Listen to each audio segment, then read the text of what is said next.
Good morning, everybody. Welcome back for some more higher tier German tank gameplay. This battle's from the 17th of June, and I was obviously still researching the Leopard 2A4, which if you didn't see the first 10 for that, I put that up yesterday, so you could check that out. In the meantime, we had a little fold the gap action going on here, and I decided, well, the bulk of the team is probably going to drive for Hogwarts, so I will go to A and cap it. Plus, of course, I was grinding for research, so capturing points does help. And I will say it is really nice to have a speedy, fast tank moving along.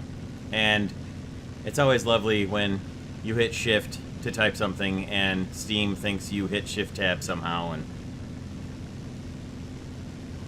shows the Steam overlay. But anyway, this thing was moving, and then I had to go up a hill, and I thought, alright, let's see how bad the speed bleeds off here, but then let's see what kind of speed we pick up as we get on the downhill. And boy, the Leopard 2K does not disappoint in the speed realm.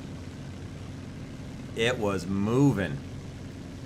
43 miles an hour is one of the fastest moving tanks I've had in a really long time. I think possibly ever. I'm not sure that I've ever gone faster than that in anything. Maybe. I don't know, but anyway, that's pretty darn fast. That was cooking. And then when I got down onto the, as you can see, it's all Leopards and 1 KPZ here. When I got down onto the straightaway, it kept the speed up, so I was even more impressed there.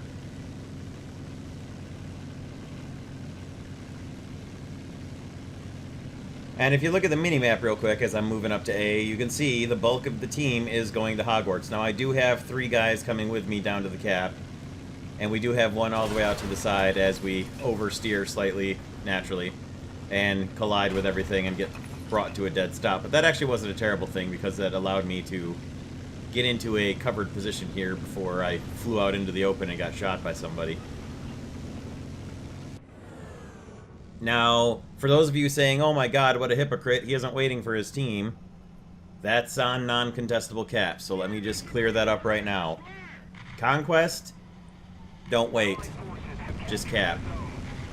And if there's somebody right behind you, fine, you can wait, but for the most part, if it's a contestable cap, which Conquest, they're all contestable, just get the heck out of Dodge. Took a hit there that knocked out my gunner, of course, although, well, it didn't knock out my gunner, it took out my loader and my commander. My gunner was okay, but wounded. Darn near killed me there, as if it had knocked out the gunner, that would have been it, but somehow survived that and was able to back off. I saw roughly where the shot came from, so I tried to relocate here to get a shot at him where I could then quickly duck back behind cover. And you can see his tracer fire coming out of the woods there, so trying to keep my frontal armor pointed at him and aimed up. Now I can see part of the tank right there that I couldn't see during the actual gameplay.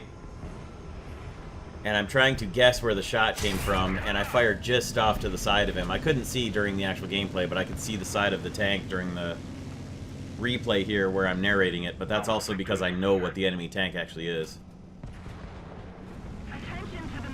So backed up again to try and get another shot at the guy, and he had seen the shot go past him and had gotten backed off there.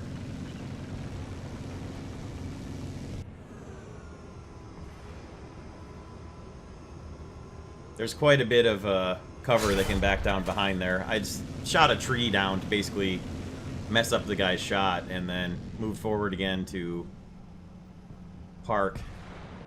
Now you can see there's enemy getting marked by gunfire up at Hogwarts, and almost all of our team up at Hogwarts has been destroyed.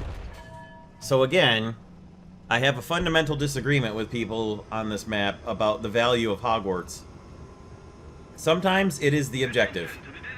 Like, especially on battle. On battle, it's a defensive or a capture point. And in that case, yes, absolutely, everybody should go to it. But a map like this, there's a little bit of cover. Now this guy, this poor guy here, lucky, didn't do any damage to me, but was lucky enough to get back behind the hill there and get away. And I decided to relocate before he had a better aim at me. But back to Hogwarts. As you see an enemy tank coming down the hill here, and I wait to ambush him as he comes out around this building. Too many people go to Hogwarts just because it's someplace where everyone goes. And everybody ends up dying there, and there's no tactical or strategic gain for it. Well, sure there is, because one team loses a bunch of people and the other team has a numbers advantage. But for the most part, it's not as useful of a position to hold as a lot of people seem to value it. Anyway, I did have quite a bit of support down at the A point, just not as much as I could have had. It was enough. Now, somebody is knocking down all the buildings to my left here, so I would love to be charging forward at this guy right here, come around the corner and shoot him from close range, but with somebody obviously watching from the upper left there, I just decided to just stay put with the little bit of concealment I have to my left with those two blockhouses left there and just hold tight. He's taking hits right now. I'm not too worried about it. Somebody can see him and is shooting him.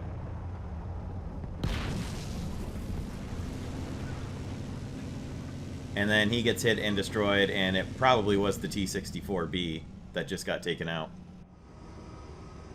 Or it was the XM1, I'm not sure. But anyway, he's knocked out, so... I've still got two little... These look like cell blocks to me, with the bars on the windows and everything. I'm pretty sure this is some kind of a jail. And unfortunately...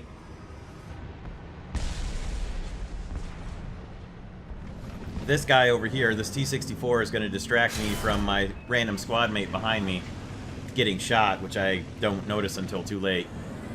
So I hit him directly in his barrel, of course, because of course I did.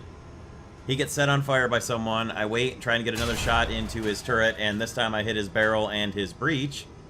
So he's definitely not shooting anybody, but he did extinguish the fire, so I know I've got a chance to do some more significant damage to him if I can just reload fast enough. Aimed a little bit lower and set him on fire again. Took out his commander and his horizontal turret drive. Still didn't take out all of his crew. Reloading again. He puts out the fire again. We know one more fire now and this dude is finished. And I put another shot into him that sets him on fire, takes out his tracks, and then somebody else kills him. And unfortunately, as I was dealing with him, there's the AMX that knocked out my squad mate in the Leopard A1A1. I was able to get revenge on him, but I just wasn't in time to save my random squad mate, and I felt kind of bad about that. So we've got enemy jets overhead, as well as friendly jets overhead. The air and the skies are starting to get busy. I'm watching for opportunities to use the 20 mil. And then I get hit from behind by a chieftain who takes out my gun breech, and that's going to be it with only 2 crew members left. All I could do there really was just light him up with the cannons and try and mark him for the team to let them know that the guy's at A. And then debated what to come back in, chose my Leopard A1A1 for the AP FSDS rounds I have with it. And hurried to get back to the battle right as an F-80 comes in and crashes right in front of me. And then the Gepard who shot him down starts shooting at something else, so I look up and what do I see but a P-47 coming. And I got him, but unfortunately he was already lined up to fire off his rockets, and he was able to knock out the Gepard, so I wasn't able to save the Gepard either. But I did shoot down a P-47 with my Leo, and that was pretty funny. So then it was a case of, let's hurry our way back to the A point. Although you can see the team is mostly not ignoring the A point now and moving in on it, so that's very good. Now there's an enemy jet way up there. It may be a little hard to see on the screen here, but there is one that I was just shooting at. I had basically no chance of hitting him, but if you can fire shots in front of an airplane and they can see it, it will give them something to think about at least, and maybe make them change their maneuvers. So usually, especially if I've just spawned in, I'll take pot shots at airplanes because you're not really giving away your position from your spawn. And I don't know if the guy who just popped out there just timed out or if he just decided to quit, but I did congratulate our guys on recapturing the A point up in front there. Very good work. And we're in pretty good position to win this, but we haven't won it yet. They could easily get down there and recapture it again. But as you'll see on the mini-map, our team is doing a much better job now of focusing towards the capture point instead of the castle, which is excellent.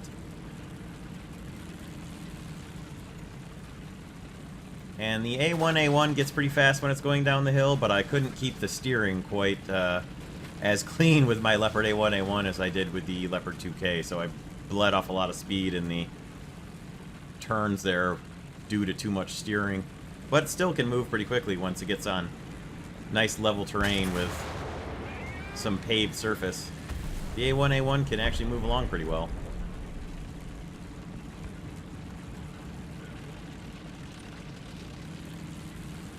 Now that Canberra that just crashed, I couldn't see it, but if you watch the chat, somebody says that he shot himself down by dropping his bombs while he was rolling his wings, and his wings hit the bomb and broke his wings off. Now, I couldn't see it, and you couldn't see it here either, but somebody says that's what happened, and it's funny if it did. I mean, it's funny if it didn't happen, but I assume it did, and the guy saw it. Because he didn't get shot down, he crashed. So, assuming that no one out there is running ULQ, this is a great little spot to sit in defense of the A point here. It's very well camouflaged. You've got a little bit of a view up the hill. You're relatively hull down. And you've got a good commanding view of the surrounding terrain coming down the hill from Hogwarts if anyone moves in from there to capture A. And if they get to A through the stuff that you can't see off to your right, you're in a really close position to be able to move up and react to that and try and shoot them down. So, not bad at all. So apparently there's an IL-28 or something still flying around, and that's basically all that's left on the enemy team. So I'm zoomed in watching for anybody coming up over the hills and the gaps up there where the hay fields are. And it seems pretty quiet, and then suddenly I take a rocket hit and then realize it's just the bagel panzer screwing around here. So I'll punch off my smoke, shoot back at him, and then call artillery on him because, well, why not? You kids are screwing around. You screw around too much. And then the game lasted long enough that I thought I was in danger of actually getting a team kill, but then the battle did end, so. And I apologize to my random squad mate for not being able to save him from the AMX-30 quickly enough. But 12,000 research towards my Leopard 2A4 there. This was obviously pretty early on in my research. I did an awful lot of grinding a couple days ago to get it done. Ended up with the first place, shot down an airplane with APF SDS. That's pretty sweet. Had a couple of assists and a cap, and a lot of damage done and a lot of damage taken. So that'll do for today. Hope you guys enjoyed this one. We'll see you soon for more War Thunder. Thanks for stopping by and checking this one out. And as usual, I hope everybody has a great day. Take care, everyone.